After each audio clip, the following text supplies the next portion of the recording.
कि हम लोग दुआओं से बहुत ज्यादा गाफिल हैं। अल्लाह ताला ने कुरान मजीद में दुआ के बारे में फरमाया, उदउ रब्बकुम तज़र्रुअन व खुफिया, अपने रब को पुकारो आजिज़ी के साथ और चुपके से। जैसे अल्लाह ने नमाज का हुक्म दिया, अल्लाह ने ज़कात का हुक्म दिया, बिल्कुल इसी तरह से अल्लाह ने मांगने का हुक्म भी दिया है कि हम किससे मांगे? अल्लाह से मांगे, और मांगे यानी अल्लाह के अलावा किसी और से नहीं मांगे, और अल्लाह से भी बाकायदा मांगे, मांगने का अमल जारी रखें। आज जहां बाकी इबादतों में सुस्ती हो रही है, दुआओं में भी लोग पीछे चले जा रहे हैं, मांगते ही नहीं है, और मांगते हैं तो पता नहीं किस स्टाइल से मांगते हैं, तवज्जो नहीं होती। इज्तिमाई दुआओं पर ज्यादा जोर है, इनफिरादी पर जोर नहीं है। कहीं मजमा दुआ मांग रहा होता तो हाथ उठा के आमीन आमीन शुरू कर देंगे, बस ठीक है, वो भी जायज है। लेकिन दुआ में जो असल है वो इनफिरादी है। देखें, जब आप किसी से अपनी हाजत पूरी करने के लिए, कुछ मांगने के लिए जाते हैं, तो अक्सर आपकी कोशिश होती है कि उससे अकेले में मिलूं। अक्सर कोशिश क्या होती है? सबके सामने नहीं, बल्कि आप उसको लेंगे, भाई थोड़ी देर के लिए जरा मुफ्ती साहब आपसे काम है। ऐसा ही होता है ना, जरा छांव में आ जाए थोड़ी देर के लिए। लोग कहते हैं ना, मुफ्ती साहब कह रहे हैं भाई यहीं पूछ लो, कह रहे नहीं जरा साइड पे आ जाए। तो साइड पे जाने के बाद फिर आप कहते हैं ये मसला है, फलाना मसला है, ढमकाना मसला है। तो साइड पे ले जाने से बाज दफा ये भी होता है कि सबके सामने आदमी अपनी बात नहीं लाना चाह रहा होता, और बाज दफा ये भी होता है कि मैं अपनी बात तवज्जो के साथ सुना सकूं। तो दुआ में इंसान, अल्लाह तो सबकी बात सुनता है, मजमे में भी और तन्हाई में भी, लेकिन आप दुआ मांगने में जो आपकी तबीयत लगेगी, तवज्जो से मांगोगे, वो तन्हाई में ज्यादा शौक से, ज्यादा रगबत से मांग सकते हो। इज्तिमा में ऐसी रगबत और ऐसी शौक से इंसान दुआ नहीं मांग सकता। तो इनफिरादी दुआएं ही खत्म होती जा रही हैं। कुरान मजीद में अल्लाह ताला ने रमजान की जो आयतें हैं, उन आयतों के बाद जिक्र किया, व इज़ा सअलका इबादी अन्नी फइन्नी करीब, ए नबी इनसे कह दीजिए कि जब ये मुझसे मेरे बारे में पूछें तो आप इनको बता दें कि मैं बहुत करीब हूं तुम्हारे। उजीबु दावत दाई इज़ा दान, जब कोई पुकारने वाला, दुआ मांगने वाला मुझसे दुआ मांगेगा तो मैं उसकी पुकार का जवाब बोले भाई, उस पुकार का जवाब दूंगा। पुकार का जवाब देने का मतलब क्या होता है? कबूल करूंगा उसकी दुआ।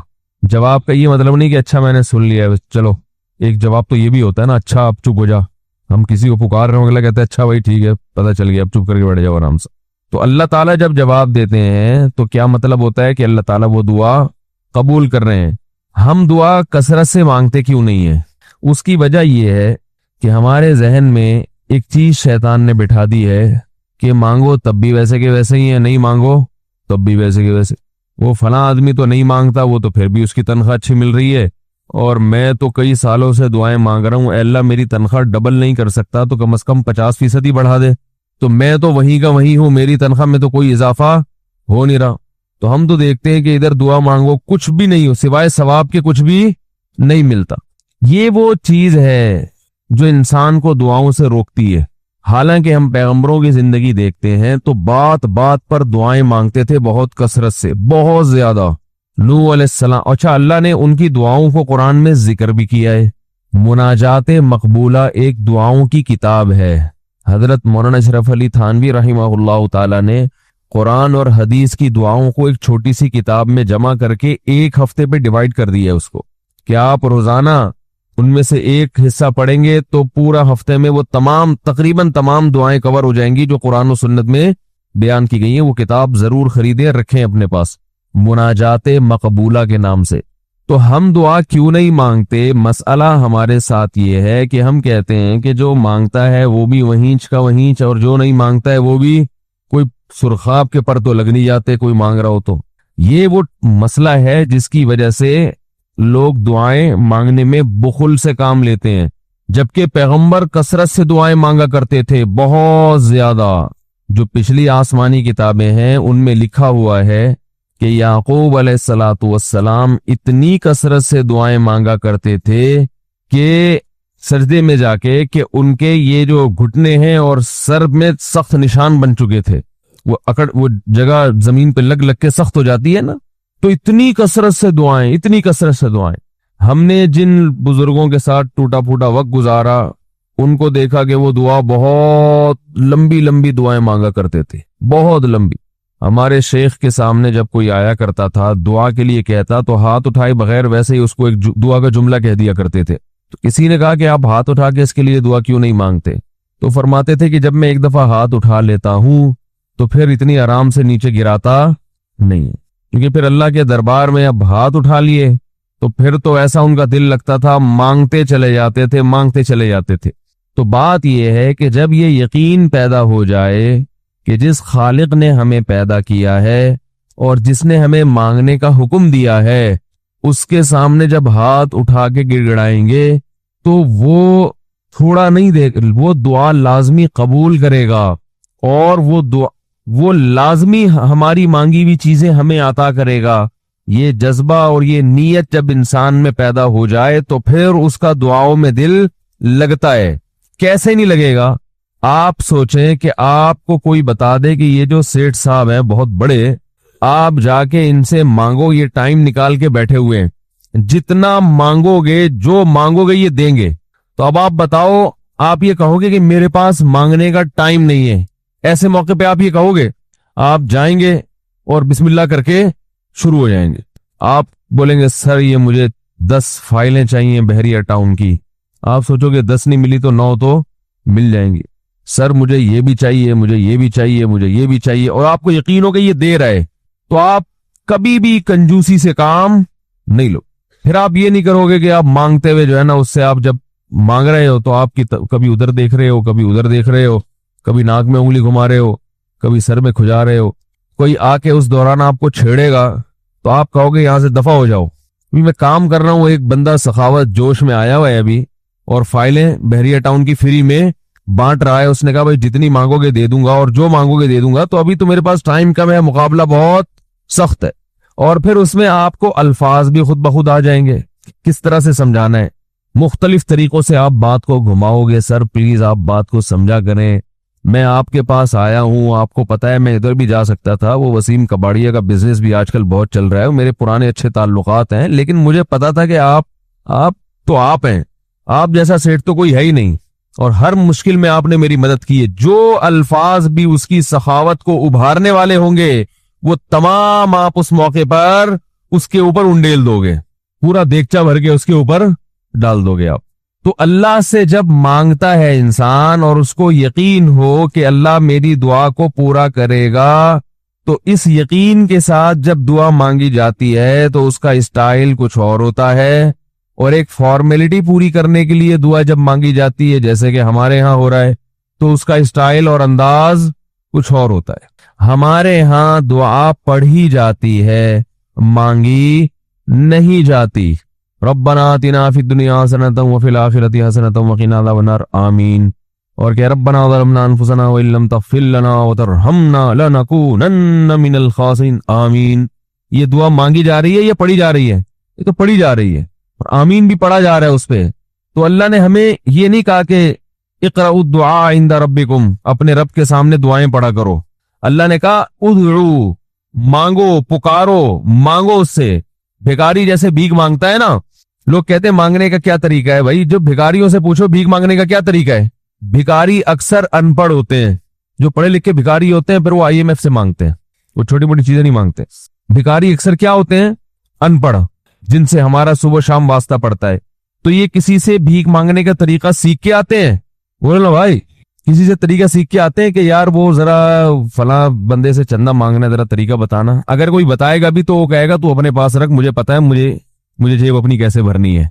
उस मौके पे जो उसकी हालत देख के ना वो अपना मुंह भी टेढ़ा बेड़ा करेगा, कपड़े भी फटे पुराने, और बहुत घुमाएगा बात को, ऐसे मुंह बनाएगा जैसे दुनिया में इससे ज्यादा गरीब और मोहताज कोई है ही नहीं। सहरी पानी से की है मैंने, घर में बच्चे भूख से बिलक रहे हैं, ऐसी कहानियां सुनाएगा, ऐसी कहानियां सुनाएगा। तो यही हाल इंसान का है जब उसे पता हो कि मेरा रब जो मांगूंगा वो देगा मुझे, तो फिर उसके भीख मांगने का अंदाज और जो दुआ मांगने का स्टाइल है वो खुद ब खुद फितरत उसे सिखा देती है, खुद ब खुद उसके अंदर अल्फाज आना शुरू हो जाते हैं कि ऐसे मांगना चाहिए। लेकिन प्रॉब्लम ये है, मसला ये है कि दिल में ये बात बैठ चुकी है कि कबूल नहीं हो रही। अजीब हदीस है, रसूलुल्लाह सल्लल्लाहु अलैहि वसल्लम ने इरशाद फरमाया कि अल्लाह बंदे की दुआ कबूल करते रहते हैं, वो मांगता रहता है कबूल होती रहती है, वो मांगता रहता है कबूल होती रहती है, यहां तक कि एक वक्त ऐसा आता है कि बंदा ये कहता है कि मैं मांग रहा हूं, कबूल तो हो नहीं रही। तो जब ये कहता है तो उस वक्त कबूल करना बंद कर देते हैं अल्लाह ताला। अल्लाह कहते हैं कि अगर तू ये समझ रहा है कि कबूल नहीं हो रही तो अब नहीं होगी। अब अजीब बात है या नहीं है ये हदीस? भाई वो बंदा कई साल से दुआएं मांग रहा था और फिर आखिर में आके कहता है कि कबूल तो हो नहीं रही, तो जाहिर है कुछ नहीं हो रही होगी, तभी तो कह रहा है ना। उसको ऐसा लग रहा होगा कि कबूल नहीं हो रही। भाई उसको ये लग रहा होगा कि नहीं, जो चीजें मांग रहा हूं वो तो मिल नहीं रही, तो तभी तो वो कहता है कि कबूल नहीं हो रही। तो सवाल पैदा होता है फिर अल्लाह कबूल करना बंद क्यों कर देते हैं? अल्लाह ताला जब दुआएं कबूल करते हैं तो उसका अंदाज वो नहीं होता जैसे एक आम इंसान जब किसी को भीख देता है। एक आम फकीर जब आपके पास आएगा, आपसे भीख मांगेगा, 100 रुपए दे दो, 20 रुपए दे दो, आप उठा के 100 नहीं तो 20, 10-20 तो पकड़ा देते हैं उसको। तो वो ये समझता है कि मेरी दुआ क्या हो गई, कबूल। लेकिन अल्लाह ताला इस तरह दुआ नहीं कबूल करते। अगर अल्लाह इस तरह से दुआएं कबूल करना शुरू कर दें तो फिर ये मामला गैब का नहीं रहेगा। इधर आपने दुआ मांगी, ए अल्लाह मेरे कारोबार को बढ़ा दे, लैलतुल कदर में रो के दुआ मांगी, और सुबह सादिक के वक्त आपका फोन आया कि आपका कंटेनर कस्टम वालों के शर से महफूज हो गया है, समझ में पास हो गया वो, और आपकी चीज डबल कीमत पे बिक गई है। फिर आपने दुआ मांगी, अल्लाह तेरी रहमत इस वक्त जोश में आई हुई है, तू ऐसा कर मेरा बच्चा भी पास हो जाए, उसके नंबर अच्छे आ जाए। इधर फोन आया कि आपका बच्चा पहली पोजीशन से कामयाब हो गया। फिर आपने कहा आज अल्लाह की रहमत बहुत जोश में आई हुई है, ए अल्लाह मेरी बीवी भी ठीक हो जाए। तो बेगम साहिबा का फौरन फोन आ गया कि मैं ठीक हो गई हूं, है भाई मैं ठीक हो गई। ए अल्लाह सास साहिबा बहुत दिनों से आगे बैठी हुई हैं, जाने का नाम नहीं ले रही, फोन आ गया कि मैं चली गई हूं। इस तरह से अगर दुआएं कबूल होना शुरू हो जाएं तो मेरे भाई फिर ये सारे काफिर, ये सारे लिबरल लोग जो अल्लाह को मानते ही नहीं है, ये दुनिया का हर काम छोड़ के मुसल्ला बिछा लेंगे और दुआओं को फोकस करना शुरू कर देंगे। दुआ कबूल होती है मगर उस शख्स की जो अल्लाह पर गैब पर ईमान रखता है, जिसे दुआ कबूल होती हुई नजर नहीं आती मगर वो यकीन करता है कि दुआ कबूल हो रही है। सिर्फ उस शख्स की दुआ कबूल होती है, इसके अलावा किसी की कबूल नहीं होती। बहुत मुश्किल है भाई समझाना। दुआ सबकी कबूल होती है का मतलब पता है? सबकी मतलब उन सब की कि जो ये यकीन रखते हैं कि कबूल होती भी नजर नहीं आ रही फिर भी कबूल हो रही है, इन लोगों की कबूल होती है दुआ। हदीस से पता चलता है। और असल में दुआ मांगते ही यही लोग हैं। अब आप कहेंगे भाई नजर तो आ नहीं रही, जब मैं जो चीज मांग रहा हूं वो मिल नहीं रही, तो क्या ऐसे कबूल का करना क्या है भाई? ये तो सिर्फ मशवरे मिल रहे हैं हमें कि फिर भी मांगते रहो। तो हमने, वो एक फकीर था ना, एक सेठ साहब के पास आया, कहने लगा कि भाई जरा कुछ पैसे मिल जाएंगे, घर में जरूरत है। तो उसने कहा इतने हट्टे कट्टे होके भीख मांगते हो, शर्म नहीं आती? तो उसने कहा फिलहाल मैंने आपसे भीख मांगी है, मशवरा नहीं मांगा। जब मशवरा मांगू तो उस वक्त मशवरा दे देना कि भीख मांगना मेरे लिए मुनासिब है या नहीं है भाई। अभी मैं आपसे पैसे मांग रहा हूं, मशवरे के लिए फिर कोई और टाइम इंशाल्लाह रख लेंगे, उसमें आपसे मशवरा लूंगा कि मेरे जैसे आदमी को भीख मांगना मुनासिब है या नहीं। तो आपके जहन में भी ये ख्याल आ रहा होगा कि हम अल्लाह से दुआ मांगते हैं और अल्लाह की तरफ से जो चीज जो हम मांग रहे हैं वो तो मिल नहीं रही, बल्कि अल्लाह की तरफ से मशवरे मिल रहे हैं कि मांगते रहो कबूल हो रही है, तो होती भी तो नजर नहीं आ रही। क्या ख्याल है भाई? कबूल होती भी नजर तो नहीं आ रही। तो याद रखें दुआ तो लाजमी कबूल होती है। अगर आपको कबूल होती भी नजर नहीं, दुआ कबूल होने के अंदाज मुख्तलिफ हैं। अल्लाह ताला के जिस तरह से कबूल करते हैं ना, वो आम लोगों की तरह नहीं आपको चीजें पकड़ा देते, ये तो गैब से मामला खत्म हो जाएगा। अल्लाह की हिकमत का तकाजा ये है कि इस तरह से कबूल करूं कि कबूल हो मगर इसको पता ना चले। अल्लाह ने पैदा किया आदम और हव्वा को, वबस्सा मिनहुमा रिजालन कसीरन व निसाआ। अल्लाह फरमाते हैं हमने उन दोनों से बहुत सारे मर्दों और इंसानों को जमीन से भर दिया। अभी फैलने का अमल हुआ है, फैलते जा रहे हैं, फैलते जा रहे हैं, फैलते जा रहे हैं। एक जगह जमीन पे आदम और हव्वा रहते थे और उनकी नस्ल फैलते फैलते फैलते फैलते पूरी दुनिया भर गई। दुनिया में जहां भी जाएंगे बंदा नजर आएगा आप। वो अलग बात है वो बंदा नहीं होगा, लेकिन इंसान होगा। वो बंदा तो कहते हैं ना, इंसान का बच्चा बंदा। हत्ता कि ऐसी ऐसी जगहों पे लोग रहते हैं जहां -40 टेम्परेचर है। आदमी कहता है तुम हमारे घर डीप फ्रीजर में रह लो, आके बड़ा वाला बनवा लेते हैं तुम्हारे लिए, इधर रहने की जरूरत क्या है। लेकिन फैला दिया अल्लाह ने। कुरान कहता है जैसे मैंने लोगों को फैला दिया इसी तरह अब दोबारा इकट्ठा करूंगा, जमा करूंगा। वह हशरनाहुम, दोबारा जमा हो जाएंगे एक ही जगह पे मैदान हशर में। ये इंसान की बहुत बड़ी गफलत है कि जब अल्लाह ने उसे पैदा करके फैलाया है तो वो चीजों में उलझ के रह गया है, वो चीजों में उलझ गया है।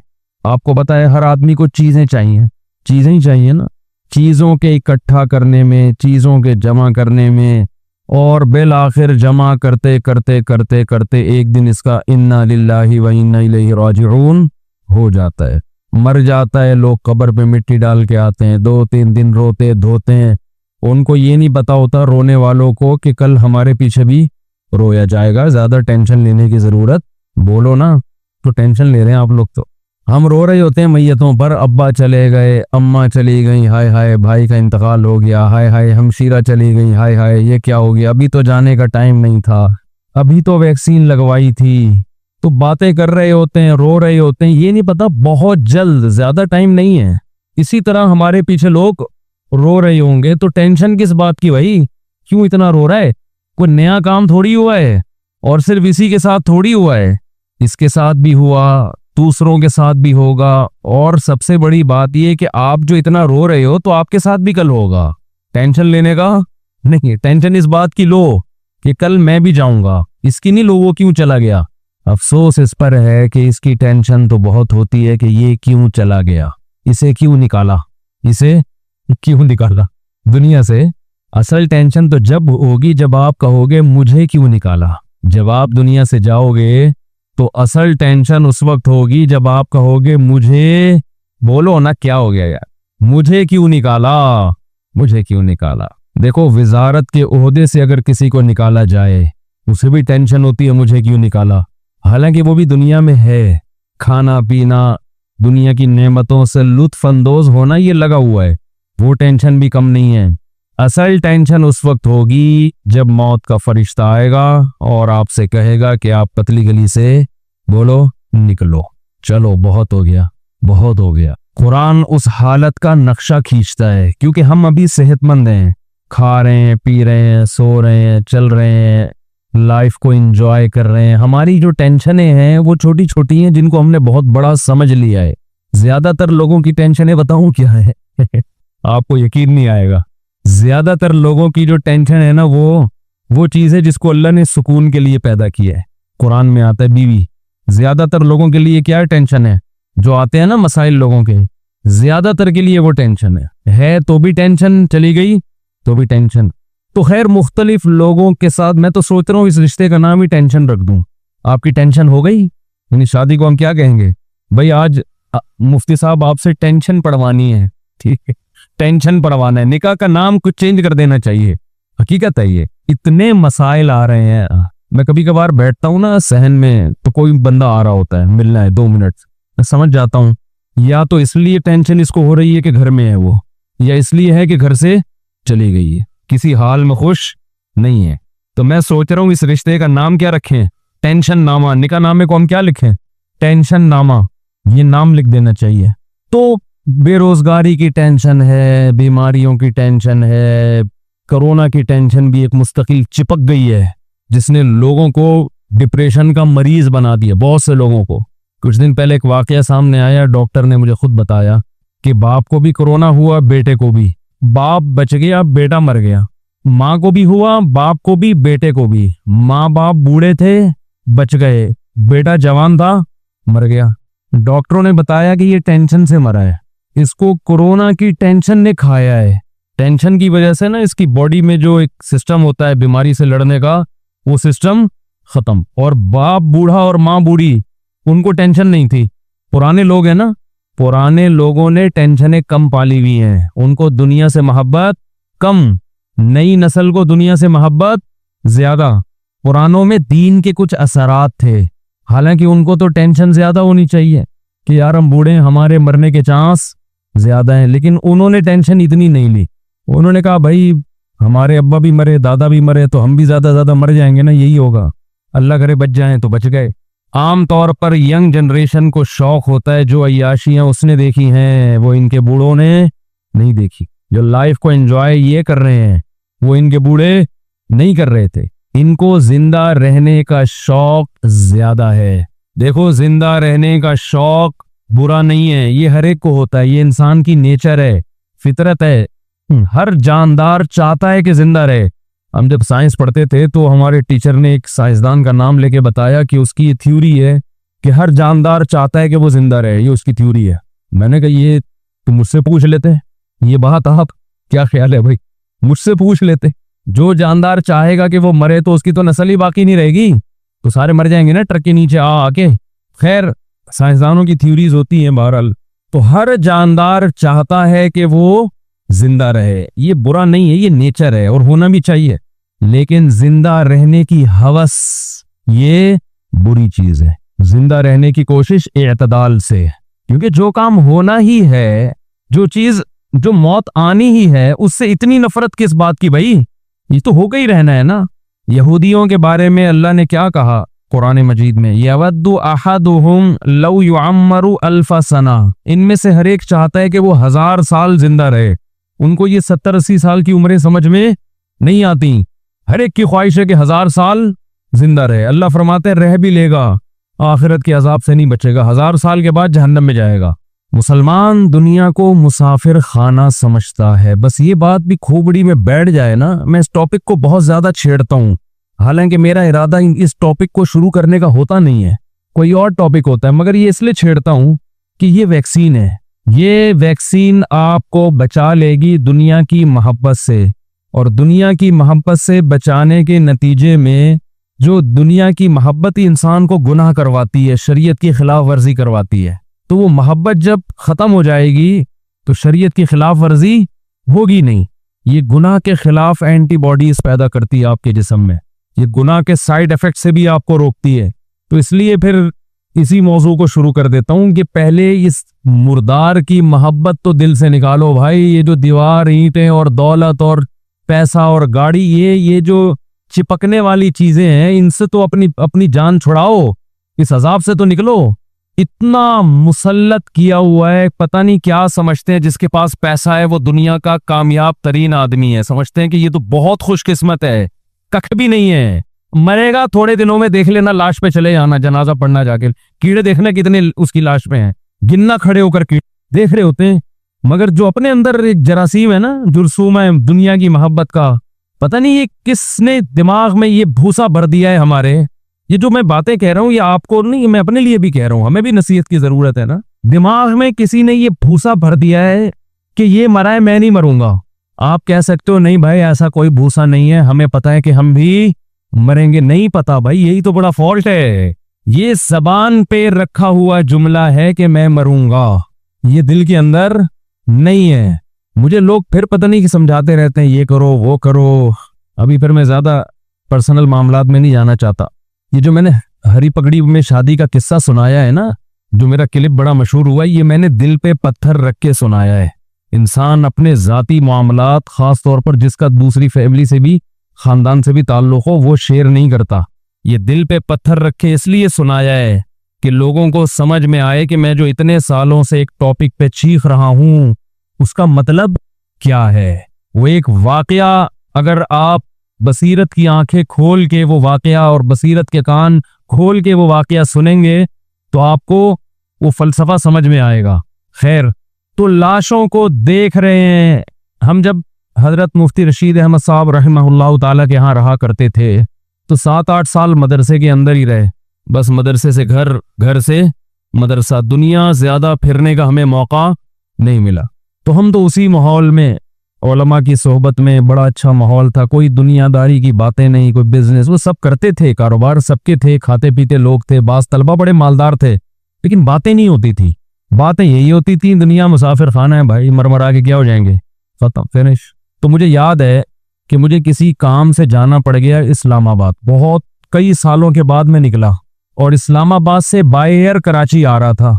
कई साल उलमा में रहने के बाद जब मैं इस्लामाबाद में जहाज में बैठा हूं तो बिल्कुल एक ऐसे माहौल में मुझे बहुत अरसे के बाद बैठना नसीब हुआ जो बिल्कुल ही एक बेदीनी का माहौल। आपके एयरपोर्ट का माहौल अक्सर थोड़ा दीन से दूर ही होता है ना, लिबरल लोग ज्यादा जाते हैं जहाज़ों में सफ़र, और ख़ास तौर पर उस ज़माने में जब मेरा ख्याल है 97 98 की बात कर रहा हूँ मैं। अब तो आम आदमी भी जहाज़ में सफ़र करने लगा, पहले थोड़ा सा ज़रा ऊंचे लेवल के लोग सफ़र करते थे। तो मैंने जो जहाज़ में मुसाफिर देखे सब 3 पीस सूट टाई में अक्सर लोग, और ब्रीफ केस हाथ में, अक्सर बिजनेसमैन का ये स्टाइल होता है ना, अच्छा स्टाइल था। लेकिन मुझे ऐसा लग रहा था मुर्दा लाशें, एक अजीब वहशत हो रही थी उनको देख के। माजरत के साथ थोड़े से तौहीन आमेज अल्फाज में इस्तेमाल कर रहा हूँ, लेकिन जो मेरे दिल की कैफियत थी वो ये थी। आमतौर पे लोग इस स्टाइल को और ऐसे ताजरों को देखकर मुतासिर होते हैं कि यार ये है स्टाइल, जिंदगी का स्टाइल क्या है, बोलो ना क्या हो गया। कोई रक्शे वाला, टैक्सी वाला, एक आम गरीब आदमी जब मालदारों में बैठता है तो उसको वो अट्रैक्ट करता है ना ये स्टाइल। मैं कोई रक्षा नहीं चलाता था उस वक्त भी, खाता पीता था अल्हम्दुलिल्लाह, लेकिन उलमा में रहने की वजह से ये इस तबके से मैं बहुत दूर हो गया था। और कोई रक्षा चलाता भी हो तो कोई बुरी बात नहीं है। बहुत से रक्षे वाले क़यामत के दिन बहुत ऊंचे होंगे। यही चीज तो निकालनी है कि रक्षा और लैंड क्रूजर में फर्क नहीं है। तो मेरे जहन में एक अजीब वहशत हो रही थी उनको देख के, नफरत जी हो रही थी कि यानी उनसे मुतासर नहीं हो रहा था, मुझे अपने हुलिये पे नाज हो रहा था। एक तो ड्रेस काले कोट, लिबास तो सफेद अच्छा होता है यार, जो एक रूहानियत है उसके अंदर। गोरा ब्लैक कलर पे फखर करता है। हमारे नबी ने किस रंग को पसंद किया? सफेद। कितना फर्क है ब्लैक में और व्हाइट में। आप कभी नहा धो के सफेद कपड़े पहन के मस्जिद आए, एक अलग ही आपको, और मैं आपको गारंटी से कहता हूं आप 2-4 महीने व्हाइट कलर पहने, इसके अलावा कुछ नहीं, फिर आपको व्हाइट के अलावा वहशत होगी। आप अल्लाह ने सफेद कलर में, सफेद रंग में मर्द के लिए इतनी रूहानियत रखी है। दूसरी बात, चूंकि वो सारे ताजिर थे, नमाज वमाज का तो किसी को ख्याल नहीं था। एक जहन में एक चीज आ रही थी कि ये इस दुनिया का जो मुसाफिर खाना है ना, जो बेवफा दुनिया है, इससे मोहब्बत करने वाले लोग हैं, कैसे बेवकूफ लोग हैं ये। हमसे अच्छे ही होंगे, लेकिन जो मेरी जो फीलिंग है मैं तो वो बताऊंगा ना, वो फीलिंग सही थी गलत थी मैं उस पर बहस नहीं कर रहा। लोग फिर कहते हैं आप तौहीन कर रहे हो, इंसल्ट कर रहे हो।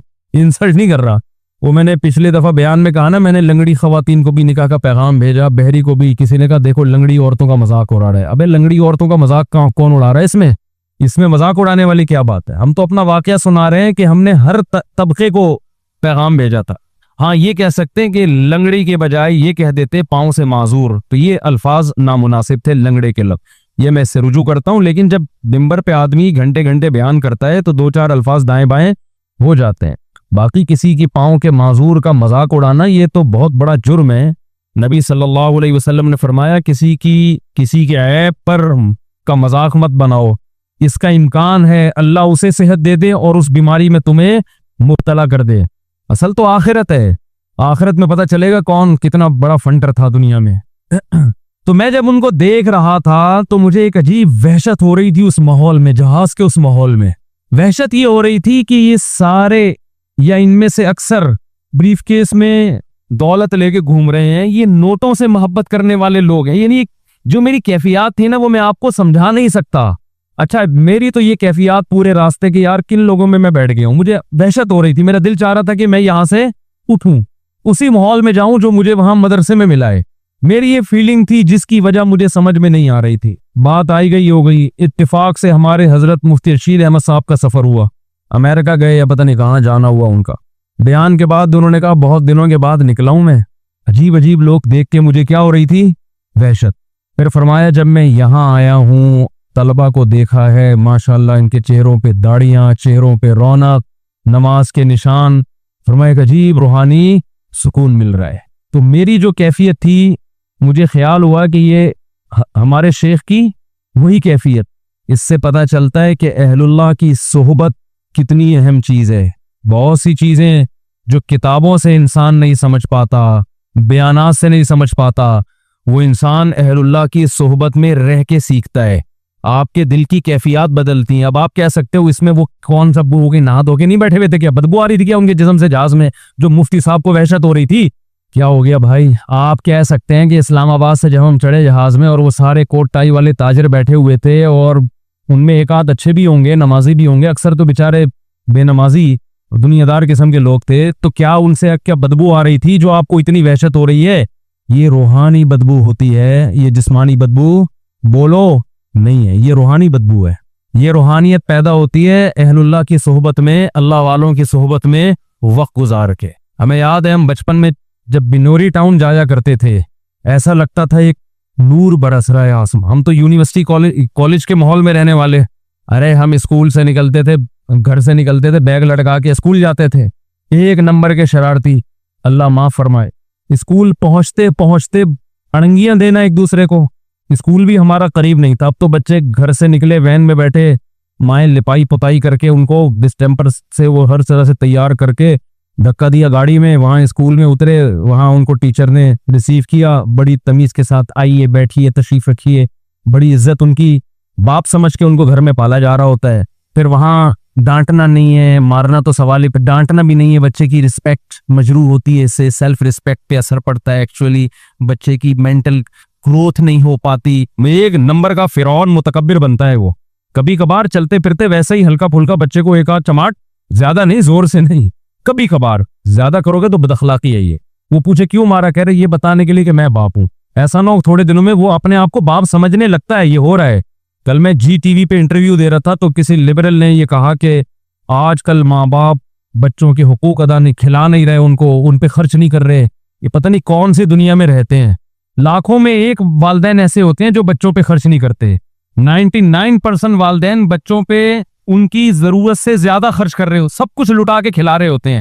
ये पता नहीं कौन सी दुनिया में ये लिबरल लोग रहते हैं, फेंकने के लिए बैठे हुए टीवी में, देखते रहो बस बैठ के, अपने मुआशरे को बस नेगेटिव करके दिखाओ कि हम गंदे हैं।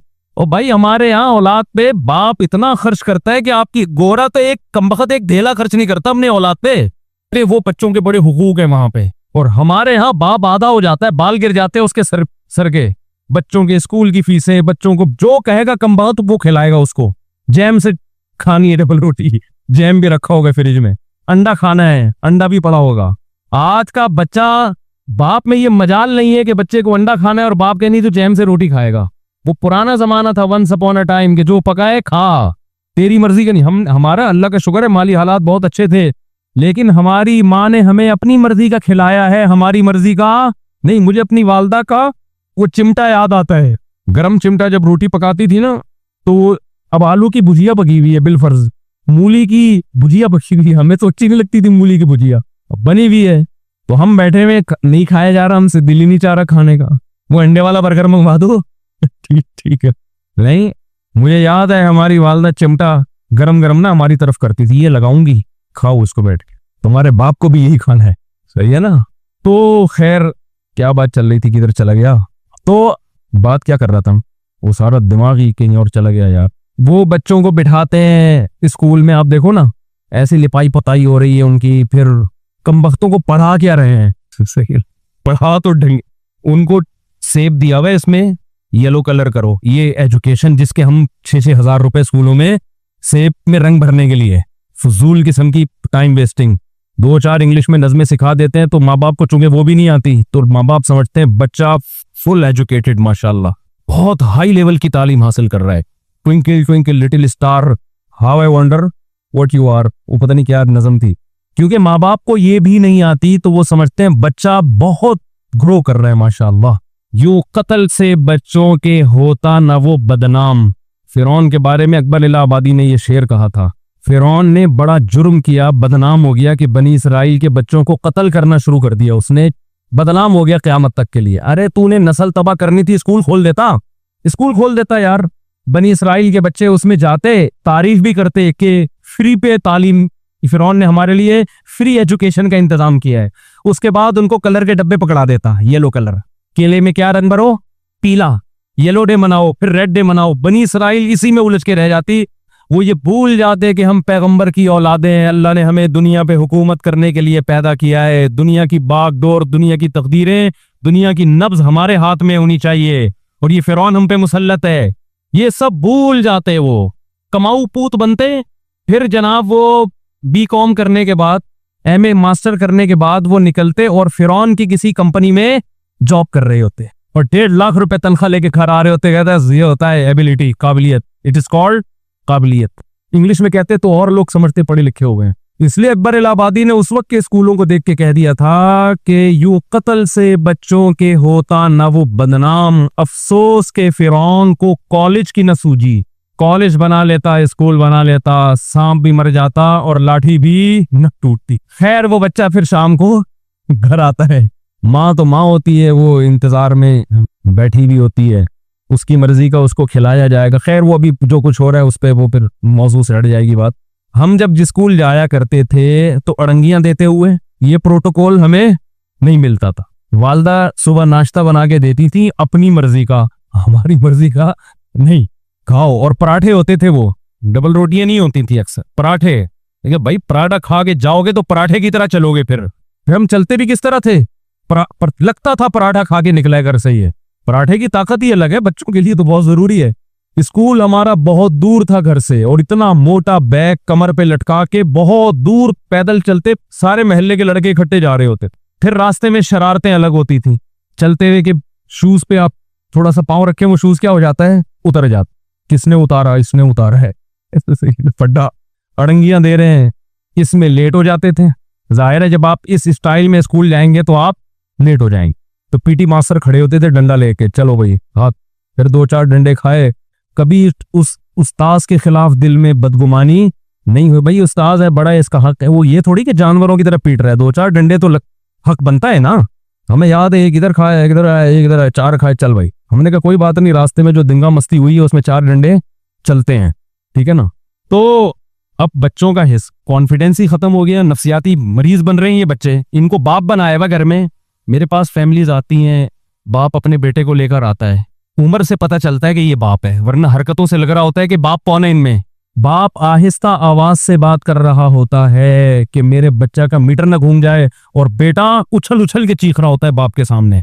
ये हो रहा है मार्केट में। तो तुम जिनको जन रहे हो ना, ये तुम अपने बापों को पैदा कर रहे हो, अपनी औलादों को पैदा नहीं कर रहे। तो इनको शुरू से ही थोड़ा सा, मैं ये नहीं कह रहा जुल्म करो, बदअखलाकी करो, मोहब्बत भरपूर दो, लेकिन टाइट करके भी रखो, खींच के रखो थोड़ा सा।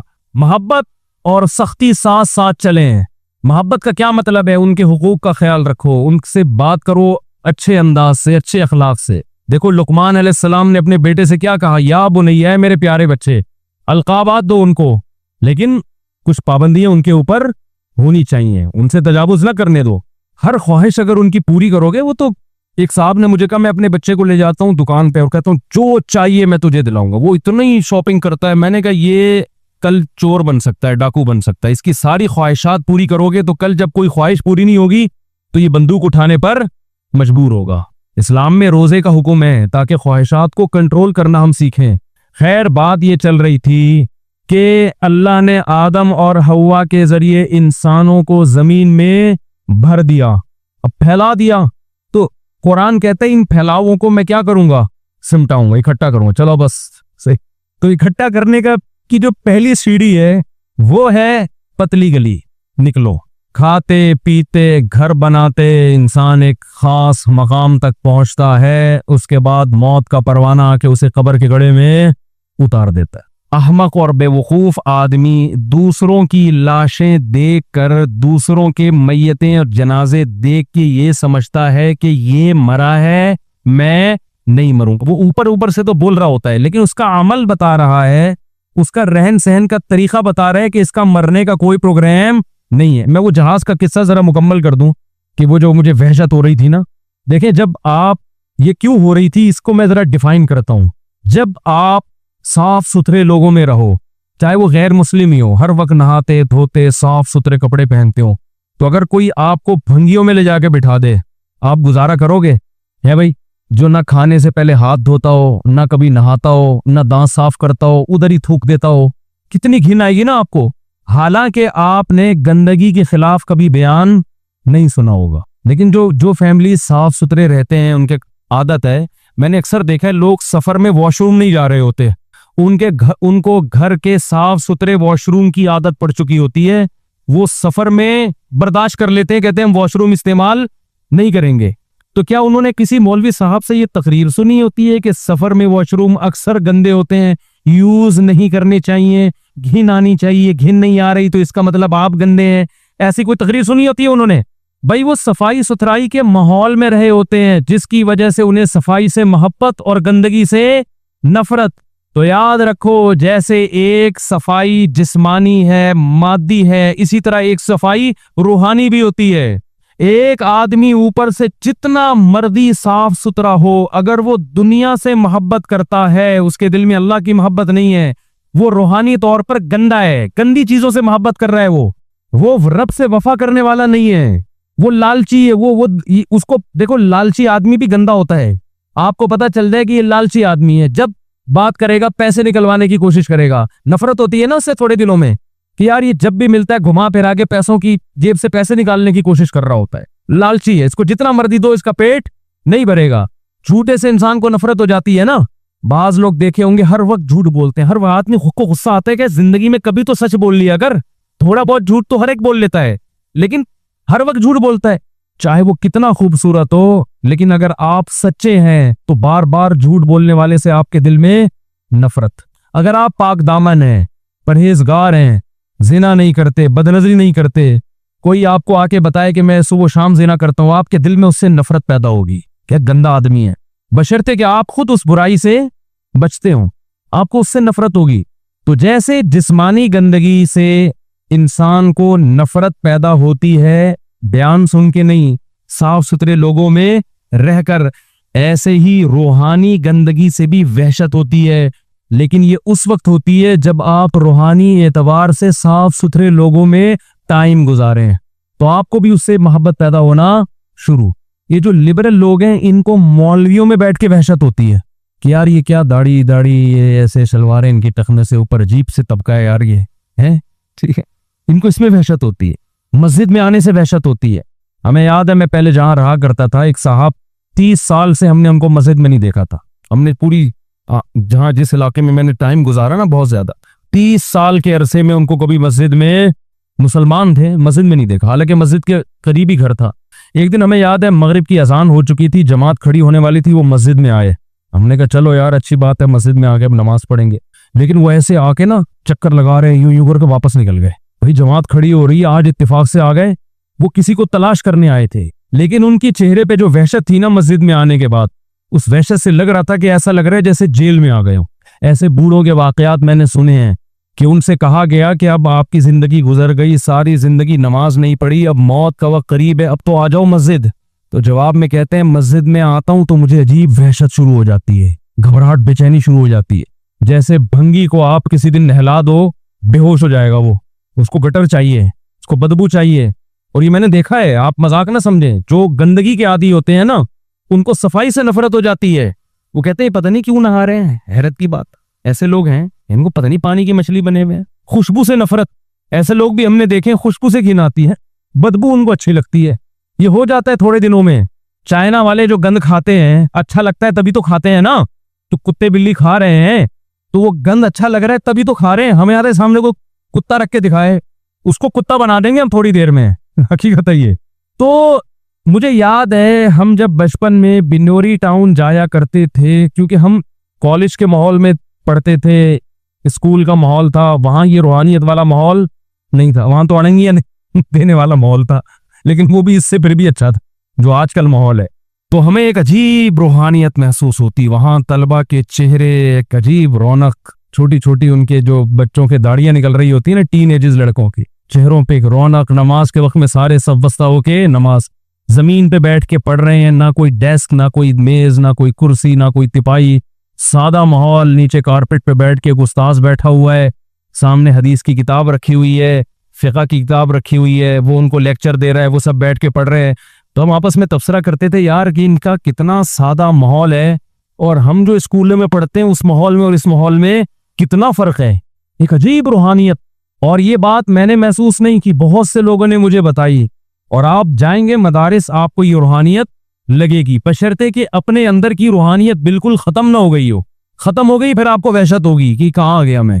तो इंसान जब उन लोगों में उठता बैठता है जो दुनिया से मोहब्बत नहीं करते, अल्लाह से मोहब्बत करते हैं, तो उसे फिर दुनिया से मोहब्बत करने वालों में बैठकर सुकून महसूस नहीं होता। उन्हीं दिनों में मेरी नजर का कोई मसला था, टेस्ट नजर ठीक थी, मैं समझा कि खराब हो रही है, कुछ आंख में कुछ प्रॉब्लम चल रही थी, तो मैं आई स्पेशलिस्ट के पास चला गया उन्हीं दिनों में। ऐसे कभी कभार बाहर निकलना होता था तो 5-6 बड़े बड़े डॉक्टर बैठे हुए थे, लंबे तुरंगे चौड़े, माशाल्लाह, बड़ी पर्सनैलिटी थी उनकी। आंखें वांखें उन्होंने मेरी टेस्ट की, उन्होंने कहा भाई 6/6 कोई प्रॉब्लम नहीं है। मैंने कहा फिर ये क्या हो रहा है, उन्होंने फिर कोई विटामिन की गोलियां लिख के दे दी। अच्छा, वो इतने में लिख रहे थे तो आपस में बातें क्या कर रहे थे, कह रहे यार वहां से एक जॉब की ऑफर आई है 80,000 उस जमाने में, ये 94-95 की बात कर रहा हूँ, 80,000 उस जमाने में बड़ी चीज यार, 80,000 की ऑफर है। वो कह रहा है इतने की है, वहां चला जा।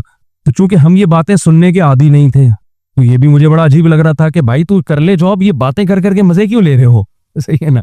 महबूब का तस्करे में अलग लज्जत है, महबूब के तस्करे में मजा है। तो मैं सोच रहा था कि इनको चूंकि मोहब्बत है ना नोटों से, तो नोटों की बातों में इनको क्या आ रहा है, मजा आ रहा है। और हमें वहशत हो रही है कि नोट रखो ठीक है, बातें क्यों कर रहे हो। हम कह रहे थे बातें आखिरत की करो यार, मर जाएंगे, खत्म हो जाए। हम तो ये बातें सुनने के आदी हो गए थे, मरेंगे सब, फिनिश, दिल का दारुल आख। हमें तो वो कारून का वाकया याद आ रहा था। कारून नोटों की बारात लेके निकला तो कुरान कहता है काल अल्लदीना युरीदूनल हयात दुनिया, जो दुनिया परस लोग हैं कारून को देख के कहने लगे या लैता लना मिस्ला मा ऊतिया कारून, हाय काश ये प्रोटोकॉल हमें भी मिलता। दौलत देखो यार, और हम हमारी हालत देखो, गधे पे बैठ के हम घूम रहे हैं। गधा का जब भी तस्करा आता है मुझे रीवो याद आती है। कुछ दिन पहले मैं कहीं रीवो में बैठा हुआ था तो एक साहब मिलने के लिए आए, मैंने थोड़ा सा मुसाफा किया, मैंने कहा देर हो रही है कहीं जा रहा हूँ। तो तबसरा होने लगा कि अब रीवो में बैठे हुए हैं ना तो अब टाइम मुलाकात का नहीं है। तो मैंने अपने साथी से कहा इनको बता दो मैं गधे पे भी बैठा हुआ होता तो टाइम का रीवो से कोई ताल्लुक बोलो नहीं है। जब टाइम नहीं है तो गधे पे बैठ के भी नहीं है। अब जहां जा रहा है ये थोड़ी कि कोई भी किसी भी टाइम पे आके गिरफ्तार कर ले, इमरजेंसी पहुंचना है कहीं। और जो ड्राइविंग सीट पे बैठा है ना रीवो, जरूरी नहीं कि वो गाड़ी उसकी हो, ये भी है, हो सकता है कि उसकी हो भी, ये भी हो सकता है कि उसकी नहीं हो, कुछ भी हो सकता है। अब उसकी है या नहीं है तो आपने क्या लेना देना। आप बयान सुने, पतली गली से निकलें, किसी की पर्सनल लाइफ में दखल अंदाजी मत करें। अगर मैं कहूंगा किसी की है तो कौन इतना फ्री करा रहा है भाई, अपनी रीवो पकड़ाई हुई है उसने, अपनी है, फिर उस पे लोगों को एतराज होता है। बयान सादगी पे, दुनिया की मोहब्बत नहीं, मुसाफिर खाना, और घूम किस में रहे। वो मैंने किस्सा सुनाया था ना, मैंने जब तीसरी शादी की तो एक बूढ़े मियाँ यही नमाज पढ़ते हैं, अब तो शार्ट है 15 साल से, शायद वो इसी वाकये के बाद आ ही नहीं रहे, 15 या 10 साल हो गए, ये 11-9 साल हो गए, मुझे सही साल याद नहीं है, काम याद रहता है कि हुआ क्या था। तो मेरे वैसे ही बच्चे घूमते रहते थे बाहर, तो वो यहाँ मेरा बयान सुनते थे हर जुम्मे। उस वक्त तो मैं बहुत ज्यादा इस टॉपिक पे बयान करता था, मुसाफिर खाना, मुसाफिर खाना। तो लाइन लगी हुई गाड़ियों की, बारात आई हुई होगी या क्या होगा। तो वो बूढ़े मियाँ यहाँ किसी से पूछने लगे कि ये क्या है, ये इमाम साहब के घर पे रश क्यों लगा हुआ है। उन्होंने कहा इमाम साहब ने शादी की है। तो ऐसे गुस्से में कांपने लगे, कहते हैं उधर मिंबर पे बैठ के कहते हैं दुनिया मुसाफिर खाना है। वो मैं पूरी उनकी नकल उतारना नहीं चाहता, ऐसे कांप रहे थे गुस्से में, कह रहे हैं दुनिया, इधर मिंबर पे बैठ के कहते हैं दुनिया क्या है, मुसाफिर खाना, और इधर शादियों पे शादियां। उम्र देखो इनकी, बच्चे देखो यार, और दे मार 4.5 शादियों पे शादियां होती चली आ रही। बयान क्या कर रहे हैं, मुसाफिर खाना। इन बयान से तो ऐसा लगता है कि झोंपड़े में रहो, एक भी करने की जरूरत नहीं, मर जाओगे, कीड़े पड़ जाएंगे लाशों में, यही होगा ना, तो क्या जरूरत है इस टेंशन की। नहीं आ रही बात। तो वो अगर देख लें कि वो गार्डों के साथ घूम रहे हैं, और हमारा तो स्टाइल वैसे ही थोड़ा सा हमेशा से वक्री टाइप का रहा है, हमेशा से। मैं जब मदरसे में पढ़ता था तो मदरसे के मालदार तलबा जो मुझसे 10 गुना ज्यादा मालदार थे, वो मुझे अपने से ज्यादा मालदार समझते थे मेरे लाइफ स्टाइल की वजह से, क्योंकि हमारे खानदान ने हमें ये सोच दी कि सोच गरीबों वाली, बोलो भाई, यानी खाओ पियो मौज, जो हलाल नेमतें अल्लाह ने दी हैं। तो आप भी कह सकते हैं यार ये बातें कर रहे हैं मौत की, और मिसालें गाड़ियों की, और ये जो बुजुर्ग ने कहा था। और भाई दुनिया रखने पर गवर्नमेंट की तरफ से भी, अल्लाह की तरफ से भी कोई पाबंदी नहीं है, दिल में जगह मत दो। ये खिलौने मिट्टी के, अल्लाह ने वसाइल दिया, रख लो, नहीं है कुछ भी नहीं है। गधे पे घूमो, पैदल जाओ। मैं तो कहता हूँ चिंची का जो मजा है, हकीकत बताऊं आपको, जो मजा चिंची में है, W11 में तो जो नहीं बैठा वो दुनिया का बदकिस्मत इंसान है। किसी अंग्रेज को W11 में बिठाओ, ये मजदाएं तो खत्म हो रही हैं चिंचियों की वजह से, ये गलत हो रहा है। मजदा तो हमारे कराची का कल्चर है यार, मजदा उसको खत्म नहीं होना चाहिए। हमने बचपन में बहुत मजदाओं में सफर किया, और अपना ही उसका मजा है भाई। वो जब नहीं चलाता ना, हकीकत है, जब गर्मी हो, पसीने छूट रहे हो और वो नहीं चला रहा हो, और पीछे से जो लोग आवाजें कसते हैं, अबे इसको नींबू चटा, ऐसी ऐसी आवाजें हमने सुनी है, अबे इसको नींबू चटा, ये नहीं चलेगा वरना। और वो भी ऐसा ढीठ, बस थोड़ा सा हल्का सा एक्सीलेटर देगा फिर खड़ा हो जाएगा। इससे जो आसाबी कुव्वत पैदा होती है, आप कुश्ते खा लो, आपके आसाब में वो ताकत पैदा नहीं होगी, बर्दाश्त। हकीकत बता रहा हूं आपको। तो इसका अपना मजा है भाई। रेडियो पे हमने लोगों को सोते हुए देखा है यार, टमाटर बेच रहे हैं, खत्म हो गया, वहीं रेडी पे सो गए। कैसे मजे की जिंदगी है। दुनिया से दिल मत लगाओ, अल्लाह दौलत में भी सुकून देगा, गुर्बत में भी। और अगर दुनिया से दिल लगाया ना तो करोड़पति भी बन जाओगे तो सुकून नहीं मिलेगा। बार बार रोजाना अब मुसाफिर खाना अब सब धरा रह जाएगा। पैसा कमाओ, बातें ना करो ज्यादा। हर वक्त वही सोच, सुबह उठता है वही, शाम को वही सोच के सोता है, फिर सुबह उठता है वही सोच। मरेगा एक दिन, कब्र में उतरेगा, बोलेगा यार किस चीज में टाइम बर्बाद करके आ गया। और कुरान क्या कहता है, वलन युअख्खिरुल्लाहु नफ्सन इज़ा जाअ अजलुहा। अल्लाह फरमाते हैं जब तेरी मौत का वक्त आएगा ना, फिर तू कहेगा इतना सदका कर दिया मैंने अल्लाह ये मेरा फला जगह सदका, फला मदरसे को, फला गरीब को, फला यतीम खाने को। अल्लाह फरमाते हैं अब नहीं। जब खाता पीता था ना, पैसे की जरूरत थी, उस वक्त करता सदका, उस वक्त करता। ये इसकी अलामत थी, दुनिया को मुसाफिर खाना समझता। अब तो मर रहा है, अब तो पता चल गया।